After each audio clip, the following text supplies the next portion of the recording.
Hello and welcome to a brand new episode of Sports Wrap Live. We've got a lot on the slate for you tonight, some playoff football action along with soccer. Also, we're going to preview the playoff sectionals for Section 7 and, of course, the second edition of our Sports Wrap Challenge. You're watching Sports Wrap Live on PSTV.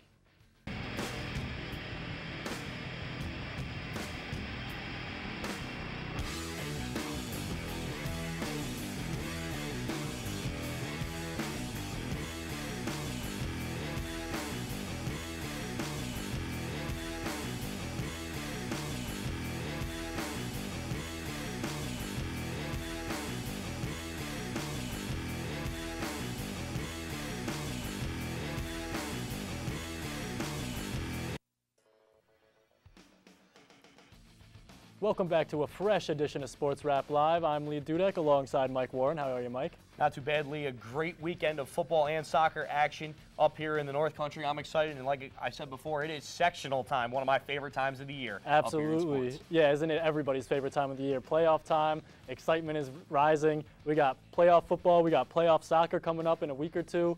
Let's get it started.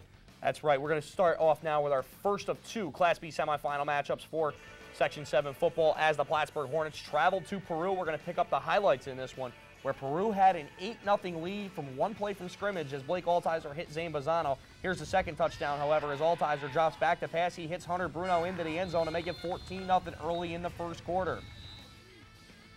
Altizer this time hands it off to Hunter Bruno, who breaks to the left side for another touchdown to put him up 21-0 here in the first. Second quarter action now. Mackenzie LaRock going to break to the left side, and he's going to be gone. No one even close to him as he will score the touchdown to go up by a score of 28-0. Blake Altizer here using each and every one of his weapons as this time he hits Mitchell Cunningham, who breaks away for about a 12-yard gain before he is brought down. But look at the juke move by Cunningham to break through a Plattsburgh defender. And right after that, he's hitting one of his go-to guys, Tim Remillard, going to the left side. He's going to be brought down just outside the 10-yard line as he's brought out of bounds. On the next ensuing play, Altizer back to pass. He will find Remillard in the back of the end zone to put him up 35-0. That's not it for the Peru Indians, however.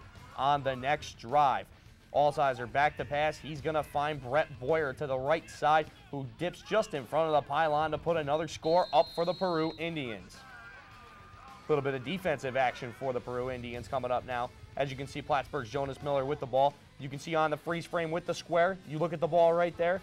There goes the ball dropping out of his hands. It skirms around just a little bit, and there's Mackenzie LaRock coming up with the football. And Blake Altizer rewarding LaRock for getting the fumble. As you see, he evades one defender, and then he is gone down the left side to put him up for a halftime score of 49-0. One final play to start the third quarter as Altizer hands it off to Tim Remillard, who breaks down the right side of the field, and he is gone to put Peru up 56-0. Peru would go on to win this one by a final score of 70-0 to advance to the Class B championship game, where they will be the home team next Saturday. And the second game of semifinal action in Class B Section 7 was Beekmantown playing host to Saranac Lake in the first quarter. That's a pitch out on the option to Devin Frissett, who's going to rumble for about 25 yards inside the 30-yard line. And one more time, he got us this far. Let's give it to him again. Nice juke move right there. And Frissett goes into the end zone, gets a little penalty late for the celebration, but that's okay. They're going to go for two anyway. This is Justin Stevens split out wide to the right. They're going to motion him over to the left. Have Myers just sprint out a little bit, and boom, two-point conversion is good. Saranac now, Zach LaRue trying to get something happening for his offense. He's going to give a nice little slant pass to Matt McCaslin, who's got a nice catch and a nice run after the catch. That's some yak, folks, and he gets upended there into Beekmantown territory. This is back to Justin Stevens now, a little trickeration from the Eagles. A double handoff on the inside fools the Chiefs defense, and he gets up over the 40-yard line as Beekmantown's starting to roll. This is Myers, drop it back to pass, and that's Hayden Fountain into Saranac territory with a nice catch. And we're gonna freeze you on this next play coming up. This is Fountain again, split out wide, and Beekmantown was running well all day, so what do? You play action, give a little double move, let the corner bite on it, and he is wide open for the touchdown as Beekmantown starts to roll. Saranac now, third quarter's That's Zach LaRoe trying to get something happening. He's going to throw it up, and it's going to be picked off by Zach Myers, one quarterback intercepting the other. He's trying to help his own cause.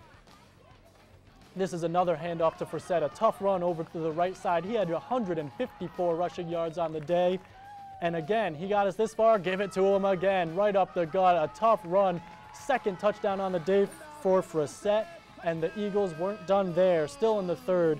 They're gonna give it off one more time. This is Michael Guerin for an 18-yard touchdown, and that's gonna finish the scoring and finish the game for Beekmantown, as they're gonna go on to move to the Class B finals. You see the score right there. Beekmantown wins 42-6. The only Friday night game on the slate for Week 8 was the CVAC crossover matchup featuring the All-Sable Valley Patriots looking for win number 1 and Ticonderoga looking for their 5th straight. A tough injury during the first quarter may have been the game changer as All-Sable Valley fullback Dylan Savage left the game. In a game that had many drop passes and turnovers due to wet field conditions, the Ticonderoga Sentinels would come away with the victory 24-16 to improve to 5-3. The Sentinels were led by Miles Austin, who ran into the end zone twice, along with rushing for 114 yards. Both teams will move to the sectional finals on Saturday as Ticonderoga will host Mariah in Class D, while All-Sable Valley will travel to Saranac Lake for the Class C championship. And in the last CVAC game of the weekend, Mariah traveled to Saranac Lake to try to upset the undefeated Red Storm and got off to a good start after Cole Gatter completed a touchdown pass to Bill Petro to take an early 8-7 lead. A second Gatter pass connected with Rainier Garnica at the end of the first half to make the score 20-16 in favor of Saranac Lake.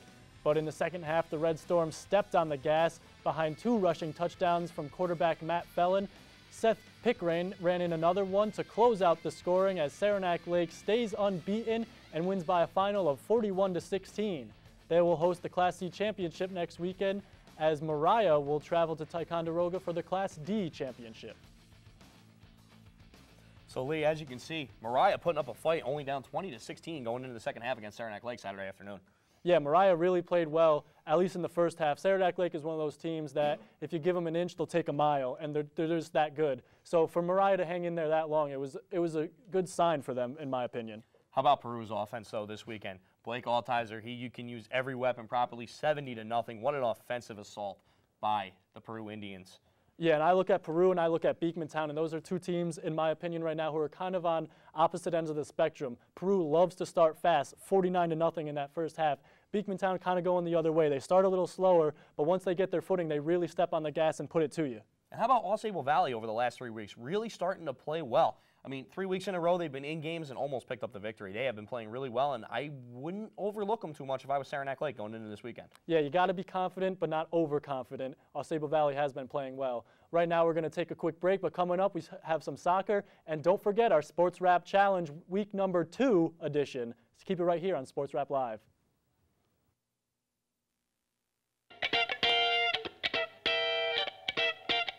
PSTV would like to thank Duke's Diner for their continued support of our programming. Located at 8 Tom Miller Road, Plattsburgh, New York.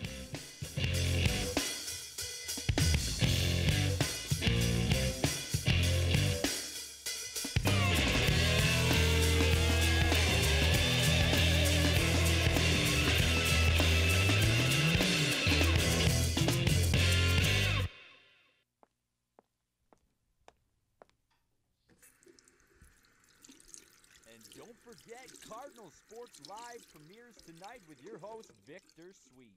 All right, showtime. You are Stuart Scott. You are Stuart Scott.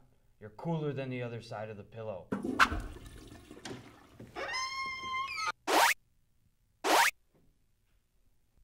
Hey. Hey.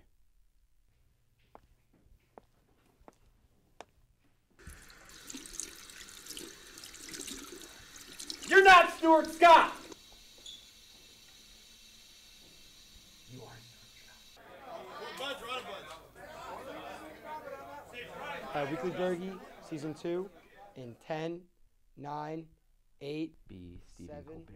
6, B. Stephen Colbert. 5, You are Stephen Colbert.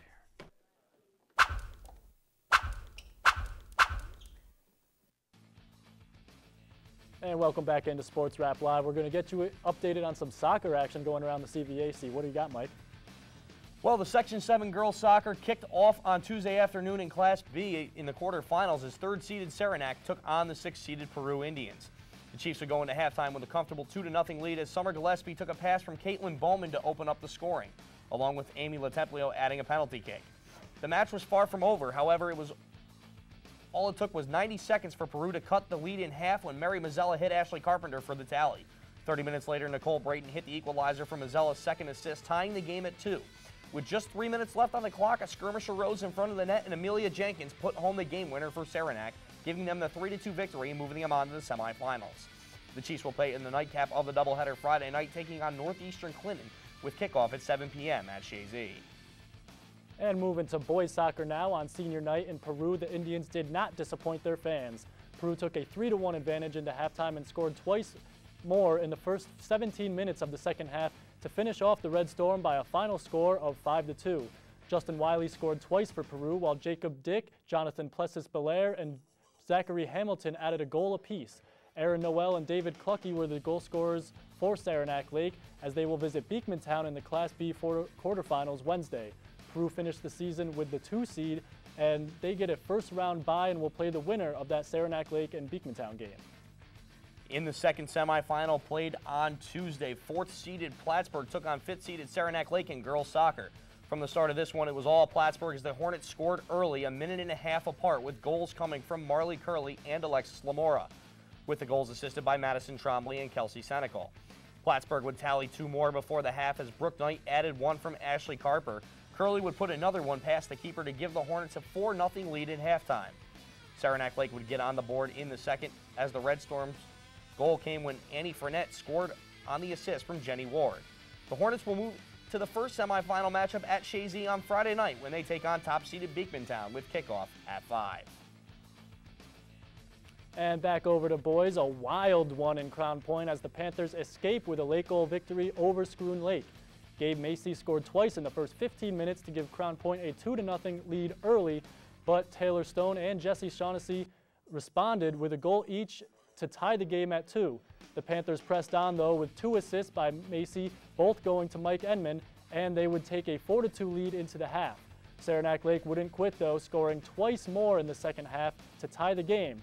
But with less than 20 minutes to play, Gabe Macy scored one more time to complete the hat trick, and Crown Point goes on to win in exciting fashion, 5-4. Scroon Lake could get some revenge this weekend as they host Crown Point in the Class D quarterfinals on Friday. So Lee, playoff time in soccer, sectionals, one of the most fun times of the year. We have a lot of overtime games, none yet, but I wouldn't be surprised if this weekend we're going to see it. Oh yeah, when you get to this time of the year, teams really play hard. But right now we're going to take another break. Keep it right here on Sports Wrap Live. Just say the first line. Hello, I'm Kyle Igna, and welcome to The Answer Is PSTV. Our first question: who wrote Romeo and Juliet? Your answer? William Shakespeare. That is incorrect, I'm sorry. Our other contestant, do you have an answer? PSTV. That is correct again. Now we're moving on to our final round, where if you answer this question correctly, you will win a brand new TV. Are you ready?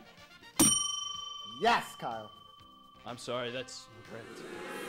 Contestant number 2, for a TV, can you do it? What? PSTV. That is correct, and What? you are the winner of a What? brand new TV. Whoa. PSTV! PSTV! TV? Really? PSTV? PSTV! PSTV!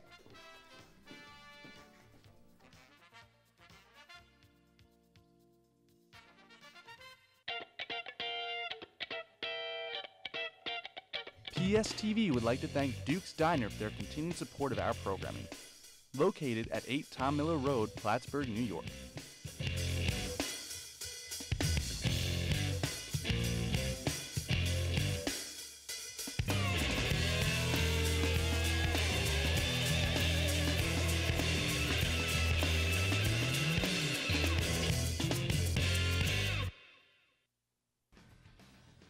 Welcome back to Sports Wrap Live here on PSTV. Coming up, we're going to preview 2 of the big sectional games coming up. The sectional finals are here in football. Lee, let's get it kicked off with Au Sable Valley and Saranac Lake. Yeah, the Class C finals. You think this one's a no-brainer. Saranac Lake, they've been undefeated all year. They're nationally ranked as of today, and you know they look primed and ready to go and move on into the state tournament. But I would not say just yet that they're a lock. Sable Valley's been playing really well this past 2, 3, 4 weeks. Absolutely, Lee. One of the things we've seen is they've been right in games. You know, took Beekmantown, who was in the Class B final, 14-7, only lost by 1 touchdown, and that was with 30 seconds left to go in the game. I would not count out Sable Valley. Remember, I've said this, I know I said this last week, this is the playoffs. Anything can happen. You know, one roll the other way, one fumble, there's your game right there.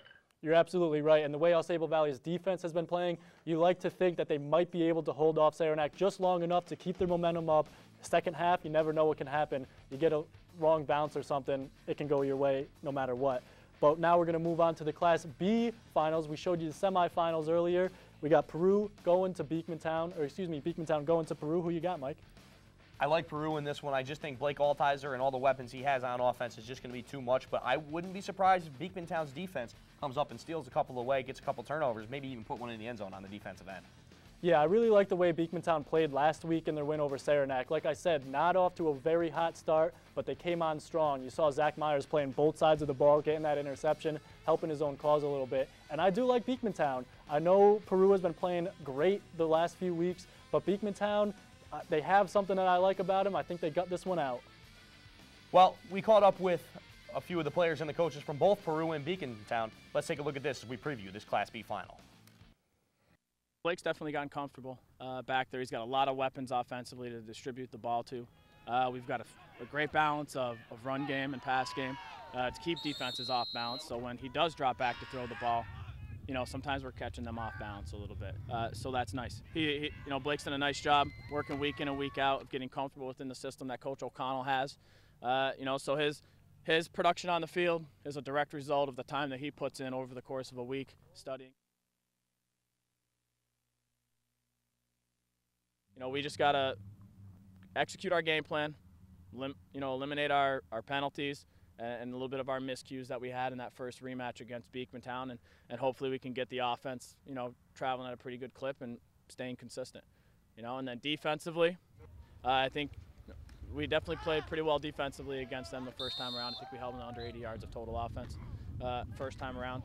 I don't expect that again, you know, because they've gotten better defensively and offensively since week 4, obviously. So we know it'll be a battle. Our kids are excited about the opportunity to be back in the championship game against Beekmantown. We played them last year in the championship game. And that Peru-Beekmantown game is always a battle, and both teams want it equally. Zach has really come along. He's a true example of a senior leadership. He's able to spot things on the field. He comes over with good advice, whether certain patterns are open or not. That's what's nice with a senior quarterback, and he leads us and he comes up with the plays when we need him the most. So we couldn't be prouder of Zach.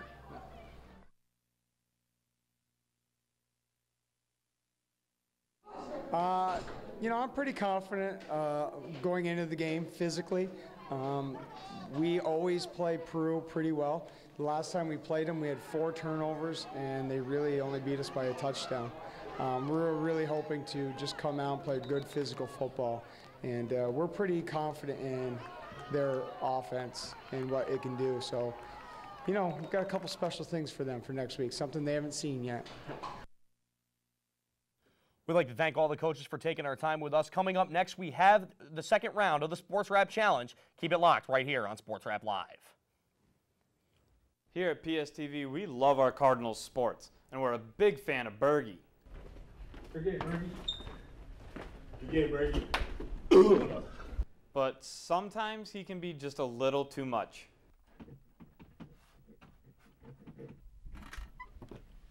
Bergie! What did we tell you? Come on, let's go.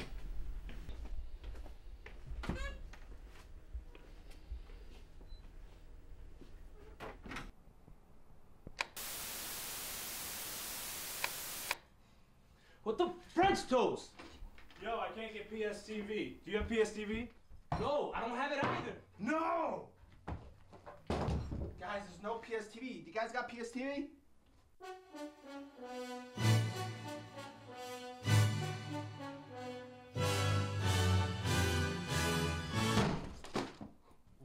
PSTV must be out again. Welcome back to Sports Wrap Live. It's now time for round 2 of the Sports Wrap Challenge. Sports Wrap Live Challenge! Mike Warren, Mike, you got trounced by Lee Dudek 5-1 in the last challenge. How do you feel?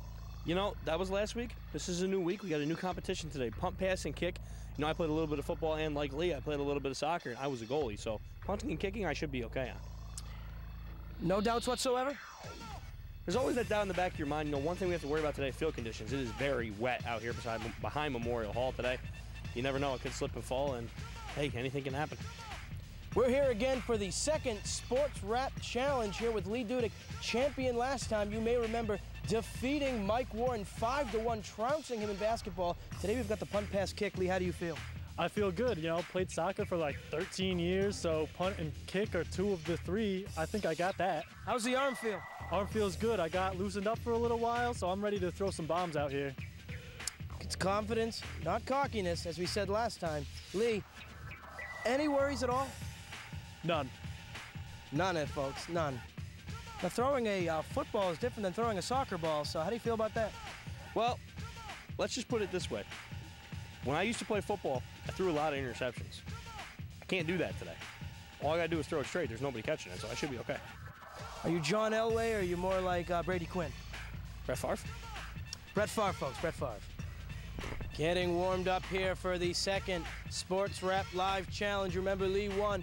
We're on the basketball court. What can he do today with the football? You see Brett Favre throwing ready. They're both lefties here. Got a couple of southpaws. This is going to be interesting. Very rarely have I seen a left-handed quarterback, never mind 2 of them on the same field. Got Lee doing his stretches. I'd like to see Mike Warren try a push-up, but the only push-up I'm sure he's ever seen is a push-up pop.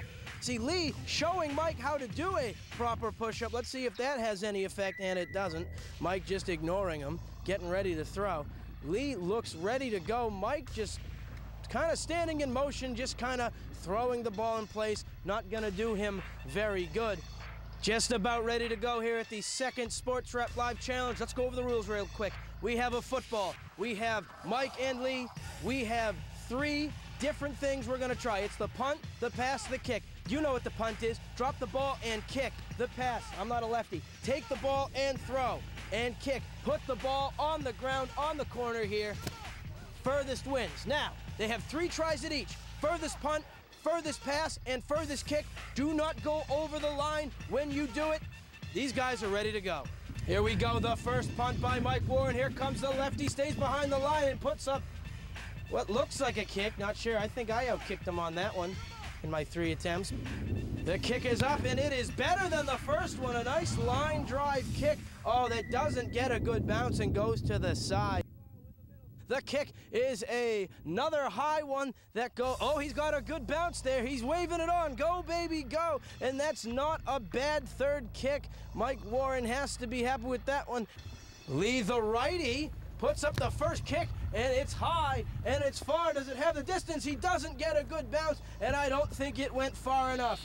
Go, Nick the ball boy, go. He's the producer. He's a ball fetcher. He does it all. Prancing like a gazelle. Gives the no side. Comes the second kick from the righty, not taking as much time. Puts up a second one, and that one is blasted. Does he get a good bounce? He does. And this one is going to Lee Dudek. I presume that was a beautiful kick. What says the judge? He's got it. And Lee Dudek is already up 1-0. Time for the passing. Remember, Warren was a soccer player, but he threw basketballs. Here comes the first throw. That one's up tight. Spiral. Will he get a good bounce? Doesn't get a good bounce. Actually, might have came back a little bit. He's taking off the, no, not the shirt. Just the hoodie, please. This is a family show. High schoolers watch this, Mike. Let's keep it PG. Okay. Mike Warren, back to pass.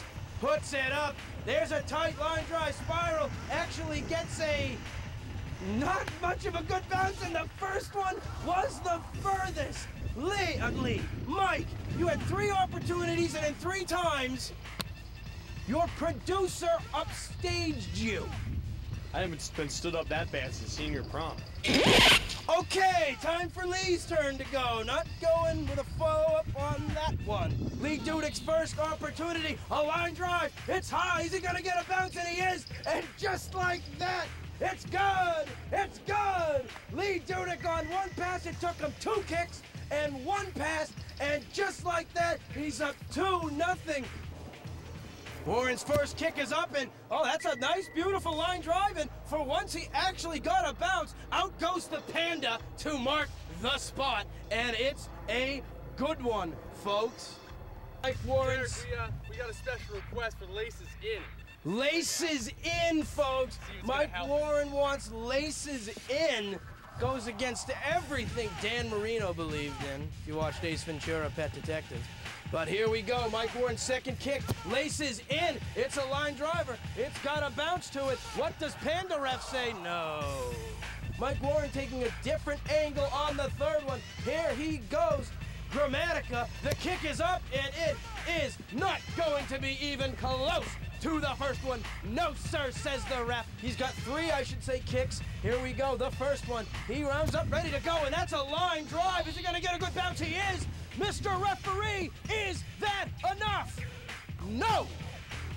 Runs, puts up the kick, another long beauty. Is he gonna get a bounce? Not much of a bounce, and no, says the ref. 1 more to go, he wins either way. He wants that sweep, is he gonna get it? Ref out there and ready. Lee Dudek's last kick, the kick is up, it's a boomer. Is he gonna get a bounce? It looks good, is it enough though? No! Just misses, and Mike Warren gets on the board. I'm on the board. board. Yeah, baby, I'm on the board. I'm on the board. He's on the board. Let's bring the boys together for one last time. Lee, I thought that last one might have had it. You got a beautiful bounce, but it was just short. Yeah, I thought I had the bounce. It looked good from here, but I guess the referee saw it differently. Mr. Warren, you get on the board. You have 1 point. Kind of rivals basketball. Still get the loss, but in a way you feel like you won, I'm sure. You know, it's a moral victory, but really in my life there are no moral victories. It's either win or go home. Win or go home. And the winner today, Lee Dudek, the second Sports Rap Live Challenge. Well, as you can see, I need to do a little bit better job to try to beat Lee here each and every week, but we got closer, well, kind of this time. You got a couple unlucky bounces, but it was all in good fun. And we'd like to remind you, please, if you have any questions or comments and any way to improve the show, please email us at sportsraplivepstv@gmail.com. We would love to hear from you, but that's all the time we have tonight. For Mike Warren, I'm Lee Dudek. We'll see you next week.